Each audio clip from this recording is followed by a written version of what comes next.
Hi, and welcome to That's My Purse podcast all about King of the Hill. I'm Jason. And I'm Jimmy.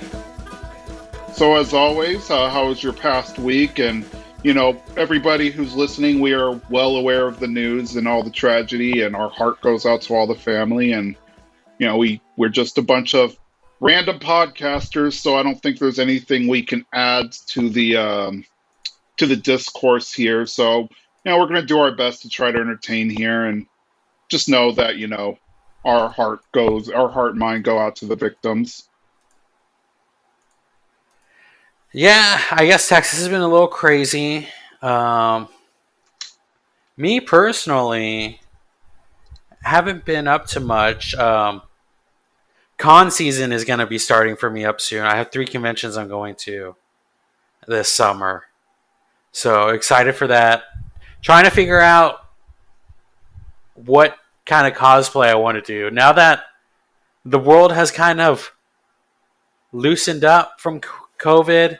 So I don't know over there, but at least in Texas, we don't have masks anymore, like a mask mandate anymore. So I can kind of explore with my costumes again.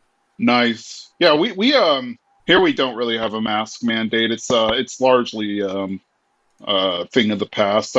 I think there are some places that still require you to wear masks for safety reasons, like in certain medical situations and stuff. But beyond that, there's no mandate. Though it is advised if to wear a mask, especially if you think you might be sick or something like that. Yeah, I did have a friend who, well, he lives in a different state, so not like near me, but he got tested at a place and it came positive, but his 2 at-home tests both came out negative. So now I don't really like. Do you think tests are faulty? I feel like I'm going off topic here, but I'm by no means a scientist. My understanding, though, is that sometimes the at-home tests aren't as accurate as like the full PCR that you would do at the doctor's office. I don't know. I will be testing myself before I like travel out of state. I like just for my own peace of mind. I don't want to like fly somewhere and infect everyone. Yeah, I do the exact same thing. Like, even if I have no actual reason to do it, like I'm not feeling sick or anything, I always test myself after traveling just to, make sure that there's nothing not wrong. And, I don't want to accidentally get somebody else sick or be sick and not realize it or anything like that. So, Yeah, I feel like that's gonna be the new norm. I'm also like, do I want to get another shot? Because I was at Sam's Club the other day, um, and my mom got her shot, her fourth shot, and then the pharmacist is like, "Do you want a shot too?" I'm like, "Oh, I don't have any of my stuff on me. Like, I don't have my card or any of my things." She's like, "We can just give you the shot and fill it out later." I was like, "Huh? Do I need another?" I don't know. What do you think? Fourth shot? Yes or no? I don't know. I think unless you're like risky, and again, I'm by no means a doctor, so nobody listen to my medical advice. But my understanding is, unless you are like high risk at this point in time, they don't recommend getting a fourth one. But who knows? I mean, every time I get one, I'm closer. Like I'm rolling that dice to get superpowers, right? Of course, that's exactly how it works. Okay. So I feel like I'm gonna roll a couple of d20s before I go, and then if I'm getting some like good high rolls, I think I'll go for it. I think but I mean, like, what powers would I end up with? That's I guess that's the other side.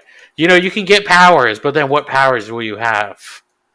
Is the thing. Am I gonna end up like Jubilee? I mean, that wouldn't be a bad thing. I mean, but not the most useful. True.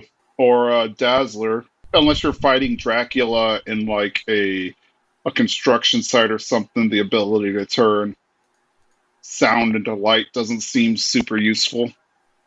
I mean, there's very I don't like. I wouldn't want to be Cyclops either, because then like I would have to wear those visor all the time. So I don't know. Doesn't he eventually, like when he gets super old or something, gain the ability to control it? Oh, that's sad then. Like what in your like 70s? You're like, I finally can control my power. You miss out on a lot of life, man. I agree. That would probably suck. Like you always have to be wearing those glasses, otherwise you might accidentally kill somebody just by looking at them. There's a lot of Hmm. superpowers that, like, unless you were going to be a villain or there were active villains in the world for you to fight and you decide to be a superhero, that would be completely useless. Like conjuring fire, unless you were like a chain smoker or a spot welder or something, like there'd be really no business or no benefit to actually fighting, or excuse me, there would be no plus side to actually having the ability to shoot fire. Or maybe I need to become the villain. That way I add some more villains to the world. Is that is that what you're saying? Yeah, sure. Because Okay. yeah, I mean, a lot of superpowers. Like, granted, I don't want to be the person who ruins everybody's fun, but like a lot of superpowers would kind of suck. Like on a day-to-day basis, would have little to no benefit unless you were like actively committing crimes or actively stopping crimes. Hmm. I think having the power to float objects to me would just be a fun like I don't know. I guess it would discourage me from moving a lot if I could just float things around me. Yeah, see, now I might actually be able to use that skill, but think something like super strength. Unless you're like you're running a moving company or something, what would be the actual benefit on a day-to-day basis of having that? This is true. I guess now I feel like now we're totally off topic, but if you had super strength, would you let people know, or would you kind of cheat your way through things? Like, would you become an athlete, like a power lifter, but not let anyone Nah, know? nah, because that wouldn't be fair. Like all these people are working their whole life to like build the muscle and do everything, and I just waltz in with my freak DNA that gives me the ability to lift like a 2-ton truck like it's nothing. It's just not fair to them. Hmm. I'd probably use mine to like if I had super strength to win bar bets all the time. Yeah, that could be fun. Only Yeah, downside to that would be like, well, it wouldn't even be that big of a downside, but like only downside to that would be eventually people would realize that you have super strength and just like not take bar bets anymore. true. I guess the last thing before I move on, the best power would be Domino's power, like luck based power.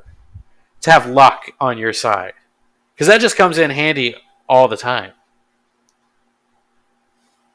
That would be a very handy thing actually.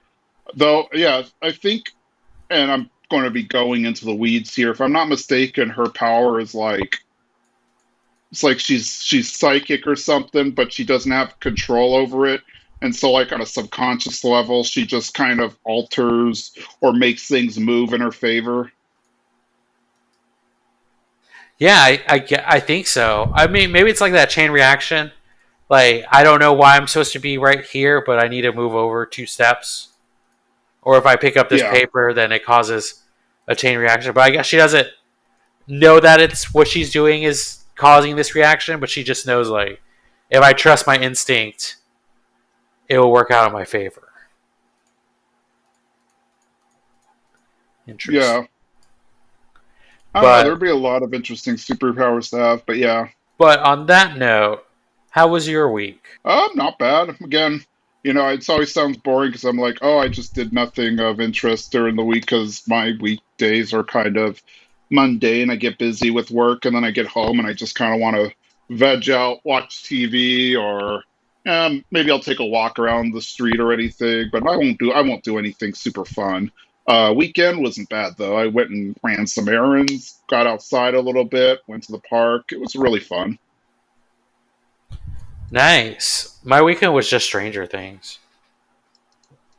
Yeah, we're not going to spoil it on the show, so don't worry. But it was, I think it was, I don't know if I'd say it's my favorite season, but I definitely liked it better than season three. Season three was pretty forgettable for me, but I'm enjoying it. Season four so far. My only advice is don't binge it like I did. Like spread it out. Enjoy it throughout June. And then when July hits and the second part comes out, you'll just be able to roll right in it. Because now I'm just sitting here waiting. Yeah, that's true. That they did it an unusual way this time because usually they just dump the entire season and then you could watch it. But this time around, they only dumped like what is it, like 7 episodes, and then there's going to be a part two that I think's like 3 episodes or something. I don't remember the exact number, but yeah. So it's spread out, which is something they haven't done before. And it's a weird spread out because it's like just a month away from each other. Yeah, that's very true. It's not like a half year or 6 months. It's like yeah, like 5 weeks. I think is the actual like distance between the releases. Yeah, but I mean, I don't know. I guess they're letting Thor pass by and then they're like, we're back. Yeah, that might be it. Maybe they're just like, hey, Disney Marvel's doing a lot of stuff with Obi-Wan and Miss Marvel and Thor. Let's just cool it for a little bit and then come back. But yeah, I am ready to start and talking about King of the Hill, which, you know, it's not nothing new. It's an old show, but it's still a goodie. Yeah, I'm ready to talk about this episode. One of my favorite episodes. I feel like I say that a lot as well. Yeah, there's at least one or two very quotable moments in this one. This episode is episode 12, Fun with Jane and Jane.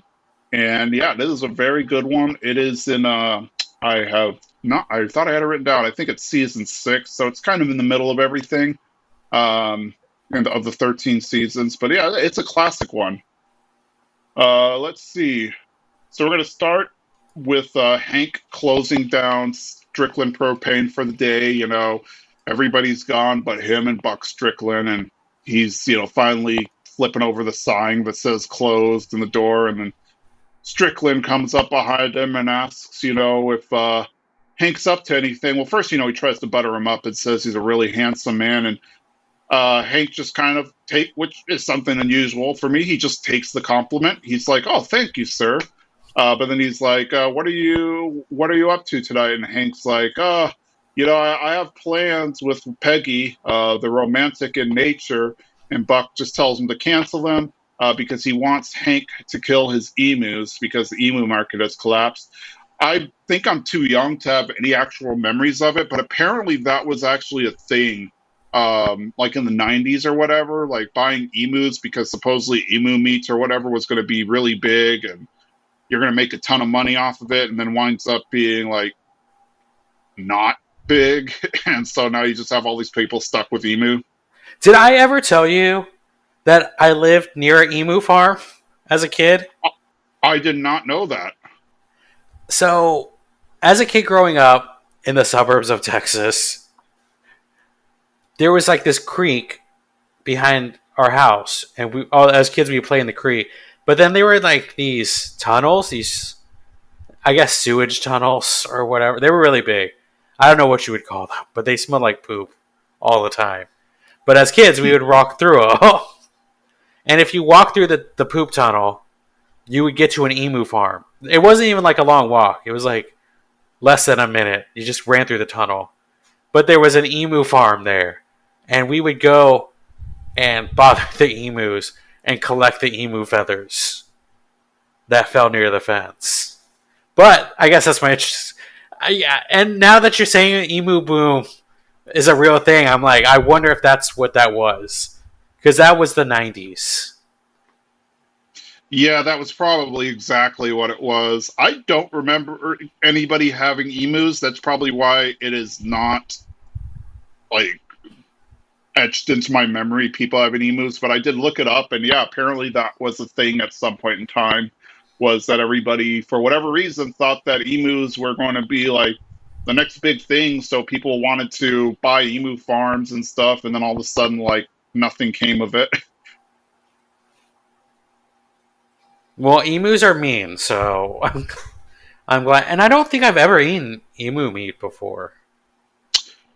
Closest I've had is ostrich. There used to be a burger place. I think they went out of business. They did go out of business. I think we've actually eaten there before they went out of business. But they had like so many weird. You could get like gator burger. You could get like I thought you could get like otter or beaver or something like that. Like Otter. they served a lot of weird meats at that place. Like you can get all sorts of burger patties. Wait, what? Man, you know what? If we've been there, I probably just got alligator. I feel like emu is a little too. I also don't like too much of gamey meat. If that like, I don't know. I don't like too much game in my meat, so I probably would have gone with alligator if we went there. I've had kangaroo, Yeah, I think that's but when I had kangaroo actually was at that place because I remember them having kangaroo meat. oh But I feel man, like I also went back and they had like ostrich meat once. do you remember what it was called? For the life of me, I cannot. Like by the Oh, end of the show, I guarantee I'll be like, it was called this, but yeah, if you don't remember by the time we finish recording, you text it to me. I will. Not that they're open anymore. You said they closed Oh down, no, right? they're closed. They were right there on Burnett, and Gosh, I can't remember what it was called, but yeah. it sounds familiar. But yeah, if anybody knows, let us know. Oh, it was called Twisted Root. Yeah, okay. I was gonna ask if it was that. Yes, I remember eating there. But yeah, sorry you guys are walking down memory lane with us. But yeah, we digress. Moving forward, um, The yeah, closest one is if in you've ever Waco. yeah, if you've ever eaten emu, let us know. So yeah, so now we flash back to home real quick, and Peggy is getting ready for date night. Luanne is coming over to play games. It's funny because she doesn't have a complete game. She has like the spinner from Life, the mat from Twister. It looked like the board and some pieces from Operation, and then some Monopoly pieces. So I have no idea what she was going to do, but I'm sure it would have been interesting. And Peggy's like, "Oh, I can't play tonight because Hank is taking me out to dinner. He let me cash in that IOE one dinner coupon that he gave me for the anniversary." Uh, so Peggy's like, Luann, go out and make some friends and go to college and stuff. You shouldn't be hanging out with me all the time. It is rush week at the college, so Luann's like, oh, maybe I can meet some sororities or something. And Peggy's like, yeah, that's great. I've never been in a sorority because I've never needed one to make friends. I've also never used a dating service or a cookbook. So, Peggy's ego popping through. Luann heads out the door. Hank calls, and it's like the entire interaction between Hank and Peggy makes me laugh because Hank is like, I know it's bad customer service to cancel an appointment, but Mr. Strickland has me running an errand. And, Peggy's like, I wish you could see how angry I am. And Hank's like, sorry, why not go with Nancy? And oh, well, Nancy's too busy with Dale. And, I guess Peggy's starting to realize she has no other friends. And then she starts to run outside. Maybe she can catch Luann, but too late. Luann drove off, and then Hank's like, you know what? You can take that one dinner coupon and write two dinners, and then I'll initial it when I come home. And then, of course, Hank hangs up. Bobby's walking by. Peggy's like, oh, let's hang out, Bobby. And Bobby's like, I'm going to be spending the night at Joseph's house. It's a guy's night out thing. Last time you came, it got weird. I love Hank's interaction because he is just like, it's his wife, and he is super formal because he's like, it's bad customer service. And then the whole idea of like making this coupon for free dinner with his wife like legal by saying, well, just say that it's for two dinners and I'll initial it. That made me laugh. I also was like, Luann comes with the random board game pieces, and she's like, I have some Monopoly pieces. Please pick that one. I want to play that one. I'm like, What are they gonna play with? Just Monopoly tokens? Yeah, I don't know. I don't know. Maybe. Yeah, I don't know. Maybe like you could put them on the spinner and like spin it, and then like see how far you can make them fly. That'd be a fun game. At first, I thought Luanne invented her own game. Like she was like, I got the twister board and the life spinning thing. I was like, okay, we got some kind of game going on here. But then after she was like the operation board, I was like, nope, she just got random pieces. Yeah, maybe she was hoping Peggy would come up with something like, "Oh no, this is we can do blah blah blah" or whatever. Like Peggy just comes up with something creative. I mean, that does sound like Peggy's wheelhouse, though. Yeah, she does try to be creative, though. Honestly, it's not always the win, but that's just it. Let's see. So we go to the college. Luann brings a six pack, and she sees one of the sorority houses on sorority row. So she goes in. She wants to meet them, and she walks in, and they're all singing like their sorority song or whatever. And then Luann's like, she does not understand this Greek lifestyle. It's clear because she gets in and she's like, "Oh, let's sing Lady Marmalade next." And so she starts singing, and everybody just gives her a look. And then they show her the bedrooms where everybody who stays in the house sleeps. But then they're like, "Oh, we don't sleep here all that often. Sometimes we spend all night gossiping, telling stories, and doing each other's hair." And then Luann's like, "The guys on the football said all the Zeta Sigma Tau girls are sluts. Is that true? Because I don't want to be a slut." And then one of the girls does like a secret handshake, and she's like, "Oh yeah, I'm a legacy. My mother and my grandmother were sisters back at Texas Tech." And Luann doesn't understand the concept of sorority sisters and thinks like they were actual biological sisters. And she's like, "Or your mother and grandmother were sisters? Your family's more messed up than mine is." And then they ask like, "Hey, Luann, what house was your mom in?" It's like, "My mom was in a halfway house and the big house." And so like obviously all the snotty little rich sorority girls are making fun of Luann.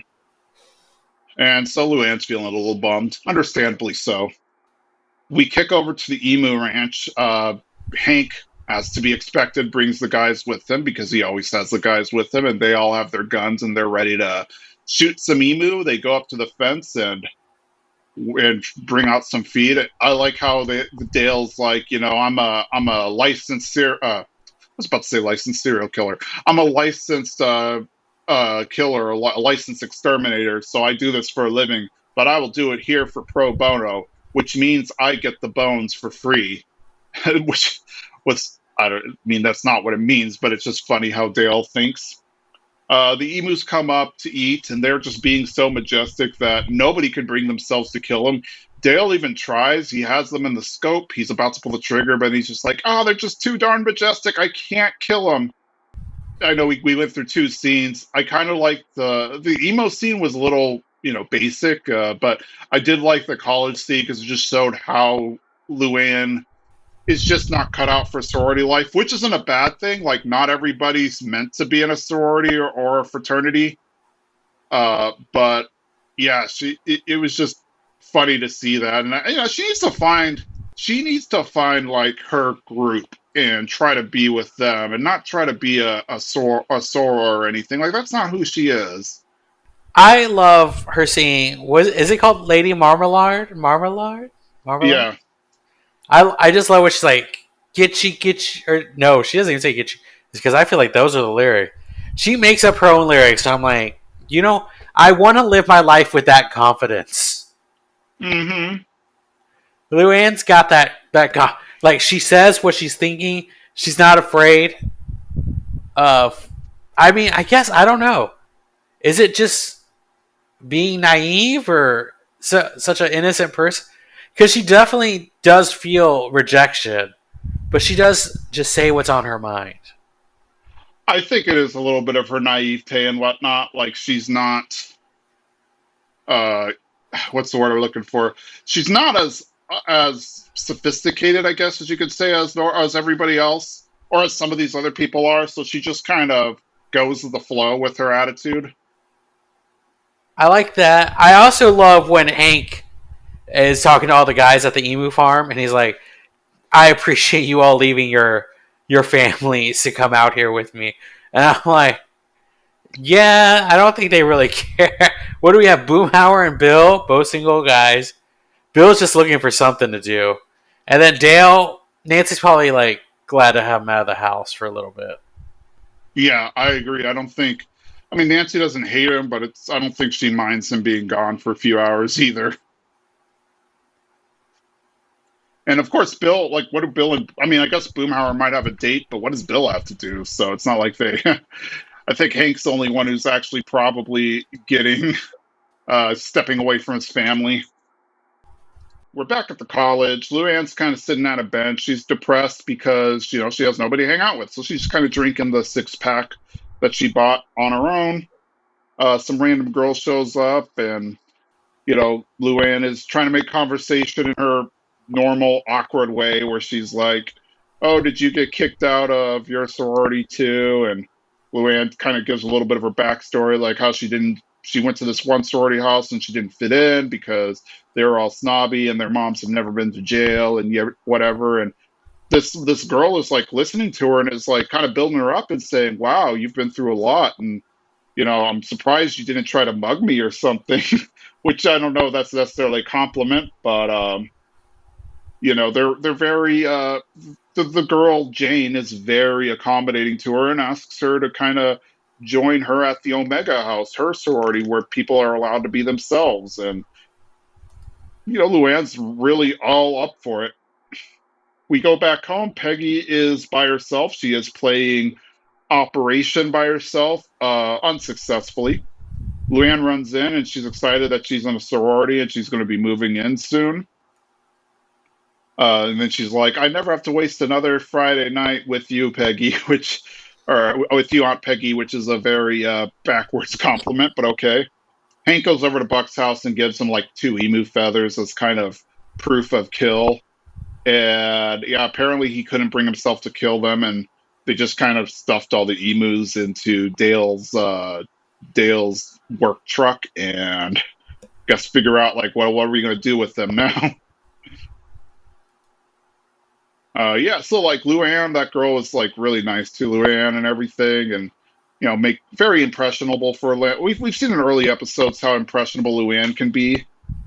So I feel like this was kind of one of those examples. But also, when you're just lonely sometimes and somebody wants to reach out to you, and you're in a vulnerable position like that, you will kind of, no, I wouldn't say fall for whatever they say, but you'll listen to them. I don't know. I wasn't really shocked.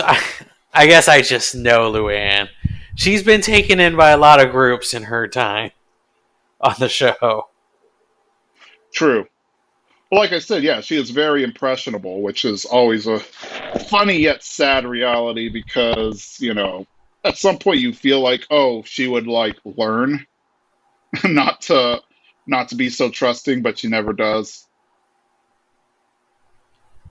And then of course now Hank is oh gosh, Hank is trying to figure out how to get away with all of this with not murdering the emus, because now like Buck thinks he did, but now he has to like do something with the emus, like he can't just keep them.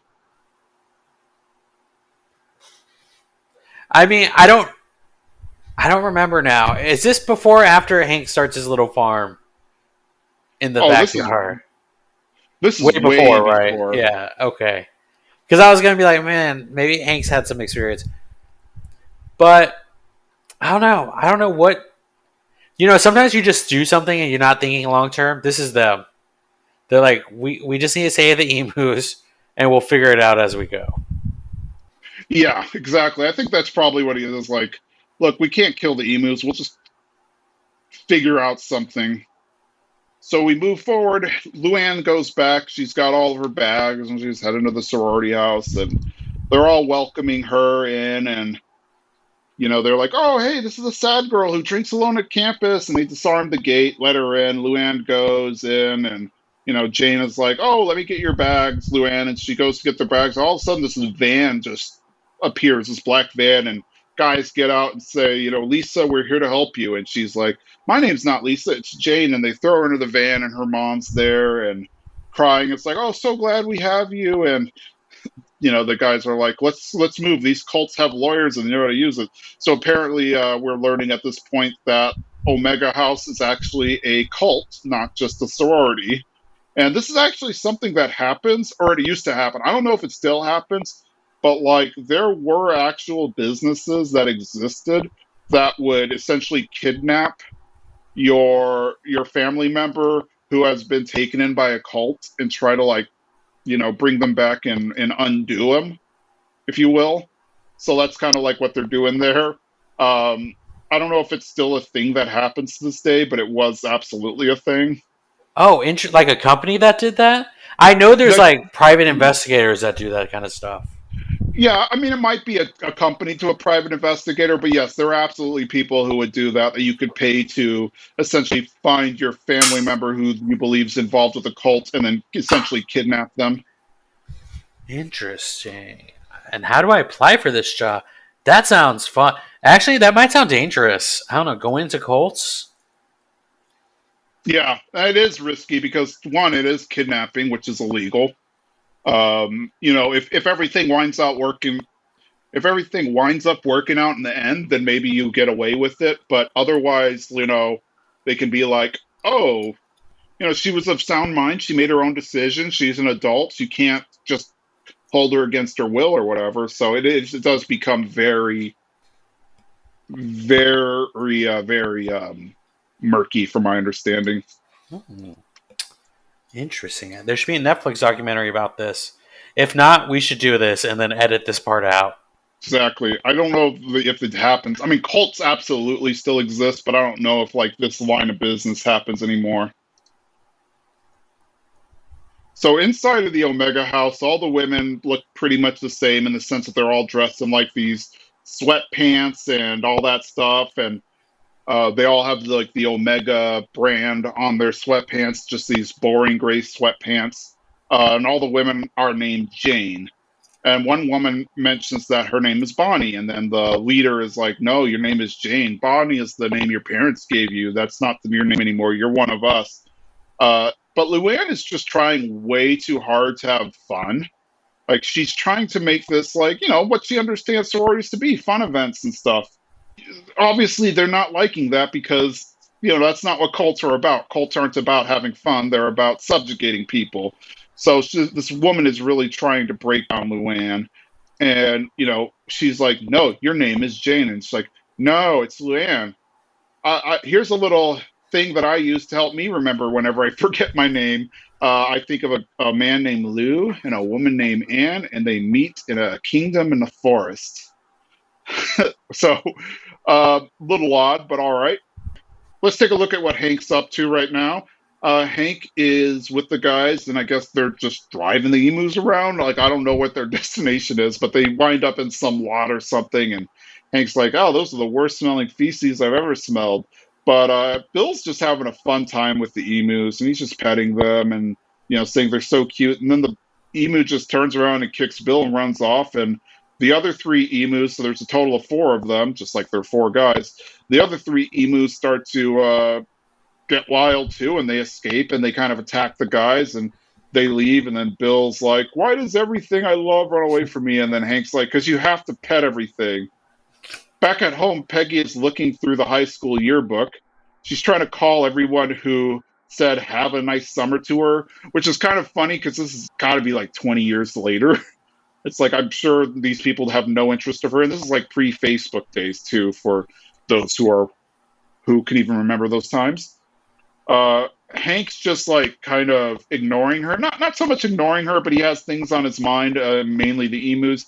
So he's like getting some rope out of the kitchen, and then he's like, "I'm gonna go make Bobby a hammock. This rope should work."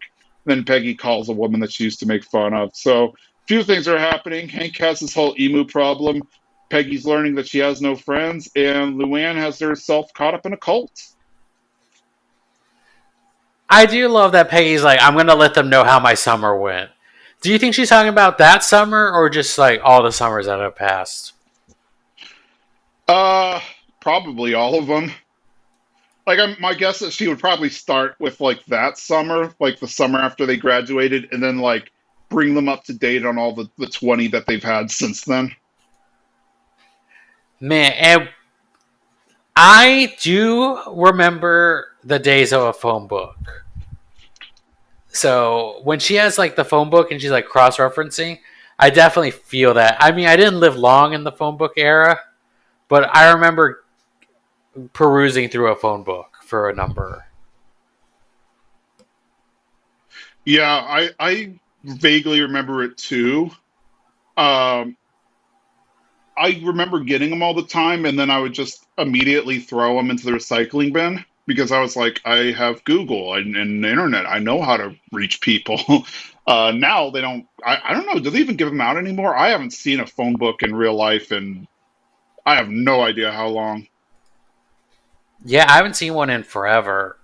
It feels like, yeah, I don't remember the last time I saw a phone book. Well, maybe they finally got the picture because, like, I feel like the only people who might need it are like the elderly who don't have access to a computer. Because, like, even with your phone and using like Yelp or just Google or whatnot, you can find more useful and more up to date information than you'll ever find in the phone book. Let's see. So we go back to Omega House. The A day has passed. It's breakfast time. They're feeding Luanne rice for breakfast, and Luanne's like, "Oh, we had rice for dinner.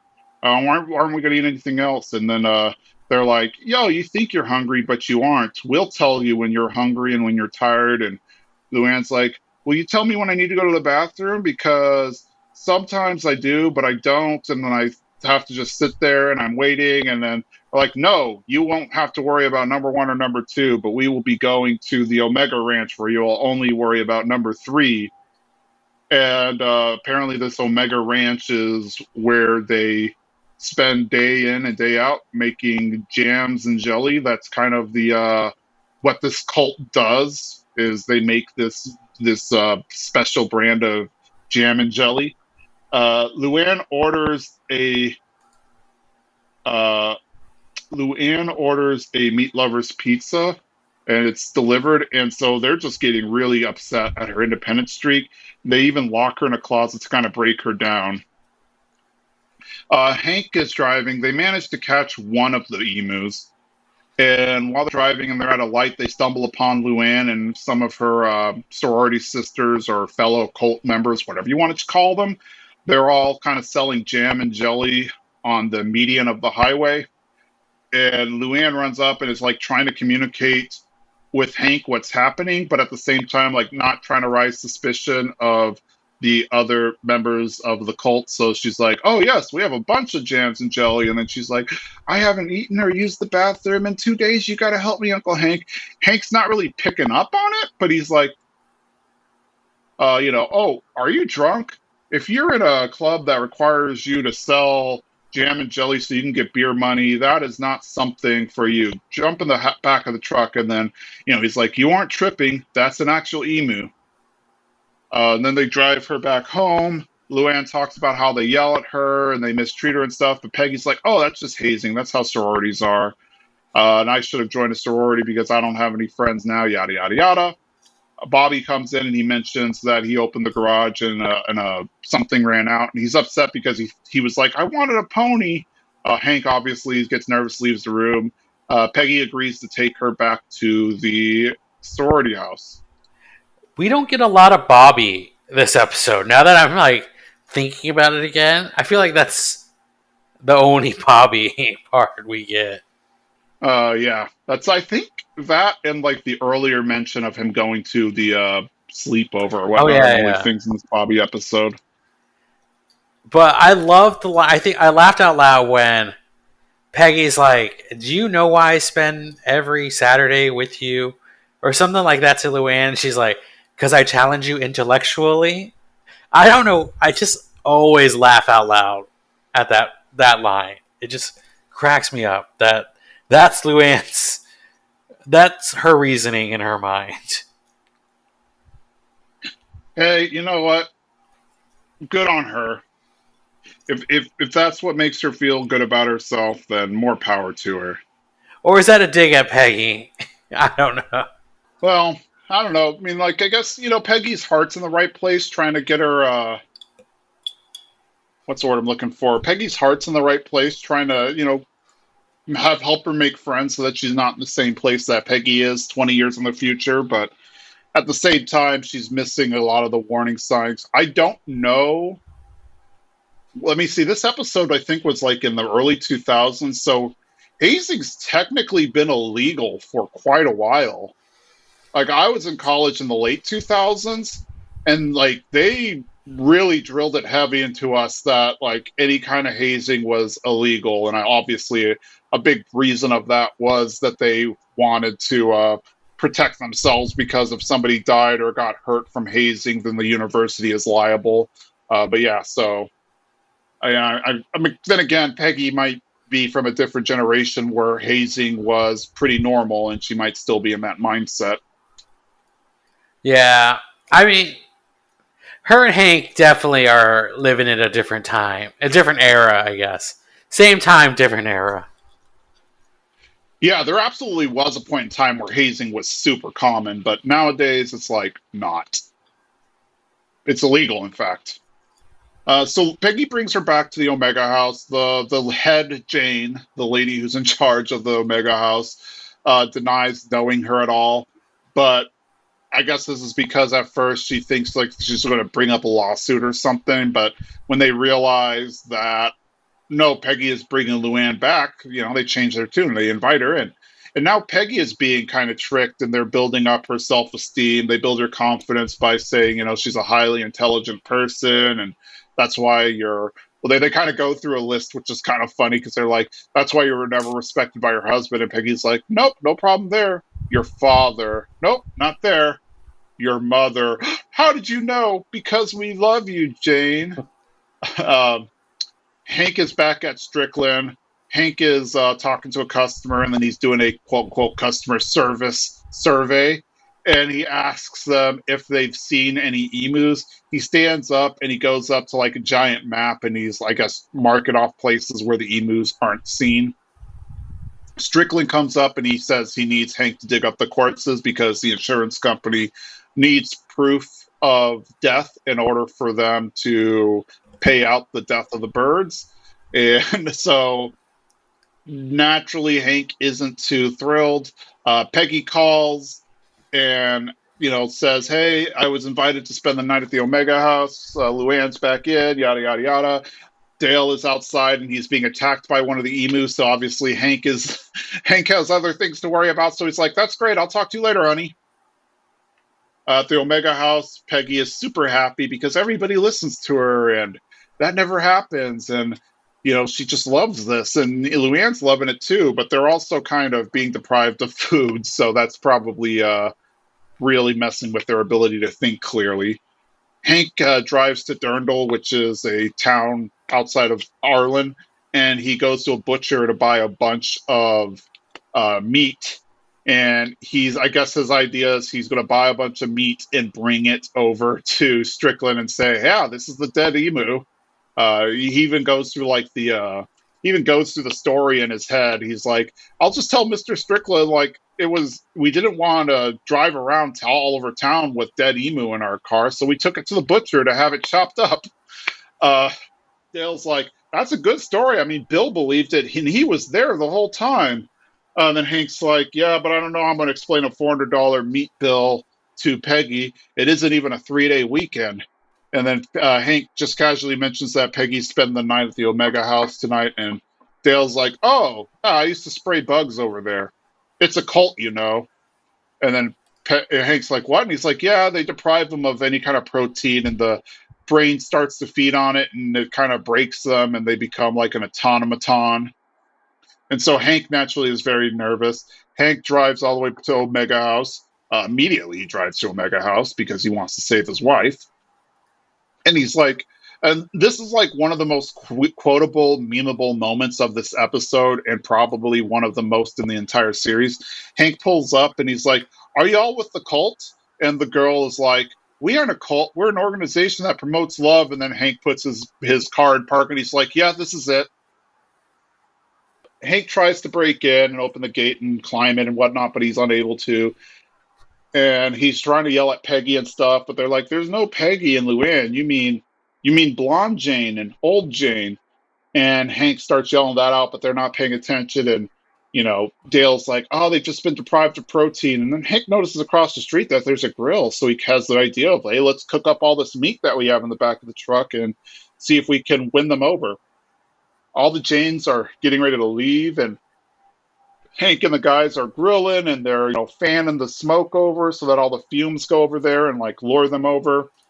Uh, Peggy smells the meat and heads to the fence. She kind of pretends like she's going to go to sell Hank some jelly, and she says like, "Hey, my new friends have invited me to spend eternity with them." And Hank's like, "Well, here's something for the road," and gives her some food. And after she eats the meat, she like comes to her senses and decides to leave. Then all of a sudden, all the other girls start running up, and they're just so hungry. They run up, and the guys feed them through the fence, which is kind of funny. Then yeah, they're all kind of being broken from the spell. Even Luanne starts to remember who she is after she eats some of the meat, and all the Janes escape. And then we have a little stinger at the end where we see Buck Strickland trying to get into his car, and then all of a sudden the emus are right behind him and presumably attack him. And then it ends with like the four emus standing outside of the fence, kind of doing the yep thing, but in I guess emu grunts, kind of like the four guys would do in a normal episode. So yeah, there was a lot that happened. There's that whole emu side story of Hank trying to get the emus and trying to trick Buck into believing that the emus are dead by buying $400 worth of meat and that it's all wrapped up and stuff. He got it from a butcher, trying to come up with a story that apparently Bill was dumb enough to believe, even though he saw the transaction happen. Uh, yeah, and then of course Peggy is, they do the whole confidence tricks and stuff to like really make Luanne and Peggy feel like they belong there, and then of course deprive them of food to where they're not thinking straight. So, yeah, which is how a lot of cults operate.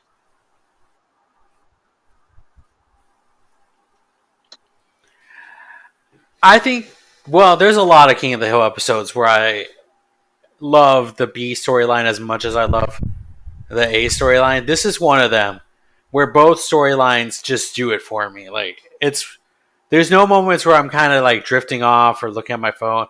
I'm like, I love this episode as a I agree. full. Like just the whole B story of Hank trying to figure out this emu situation. It's really funny because it's like he's at his like wits end on what to do. He's like trying to trace down these he's trying to trace down these random emus that are running around, and it's not like he's just able to find them. Yeah, and it's great. Like, it just feels natural how both storylines collide with him mentioning, like, Peggy's at the sleepover and Dale's like, that's a cult. It just feels like what a great full circle for everything to Yeah, come together. I definitely recommend this as a rewatch I episode. do like how I do like how he just so nonchalantly says that it's a cult. Like he's like, "Oh, she's at a mega house. It's a cult." Like he's not even like concerned. Like, "Oh no, she's at Omega House. That's a cult. You need to get her out of here or whatever." He's just like, "Oh yeah, by the way, it's a cult." Do you think he accepted the jams and jellies as Um, payment? maybe I don't know. Like I want to say that he wasn't dumb enough to do that, but I've also like seen his behavior throughout the shows, so he very well might have. I don't know. Well, we know Nancy's the breadwinner, so it feels like he I don't feel like he maybe would have would fought. have. Like if they said, "Oh, all we have are these jellies or whatever," he would have been like, "All right, I'll take it." Like that just seems like his personality. True, man. What? I get. Now I want I'm to go guessing the pet an Austin emu. Zoo might have some. Oh, that's a good But question. will Maybe they there's let a me petting pet zoo in it? Austin. Hmm. I feel like it's Okay. a kid thing. I feel like it's a We're kid getting thing, and I've warmer. never had a kid, so I don't know for sure. Like, it's never been on my things to do list to look up a petting zoo, but I don't know. Feel like it's a big enough city to where it have something. I don't know. Have you been to a petting zoo before? Hmm.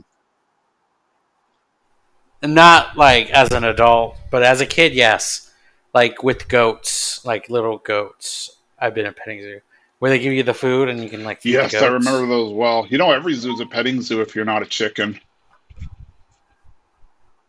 You just jump into the lion It's cage and true. pet them. Don't do that, people.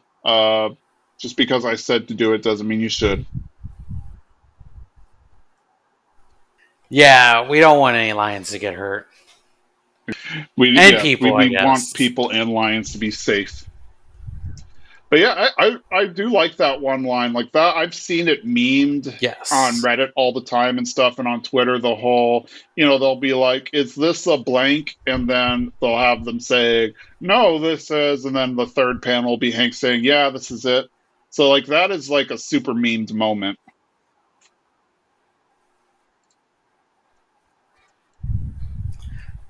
Oh yeah. Oh man, what a great. Huh. You Maybe I should make should. my own meme. King, there's I'm a gonna lot make a of good meme King of this the week, Hill memes. guys. Obviously, like 90% of them are, you know, I sell propane and propane accessories or variations on that, but there are a lot of other like super memeable moments from King of the Hill, and this is one of them, obviously. That's all I have. Did you have anything else? No, I feel like we talked about everything this episode had to offer. I just suggest that if you watched it, give it a I rewatch. agree. It It's is a great definitely a one. very fun one to watch and worth watching again and again and again. I 100% agree with that. Next week, we are actually jumping to a later episode. I want to say season 11. So 11 out of 13. This one is a nice one. It's a very Peggy oriented one, but it's also kind of, it's a nice Peggy oriented one. It makes you, it's one of those feel good episodes. It is called the Peggy Horror Picture Show. And so, yeah, we will record that and we will be talking to you then. Until then, I am Jason. I'm Jimmy. Bye. Bye.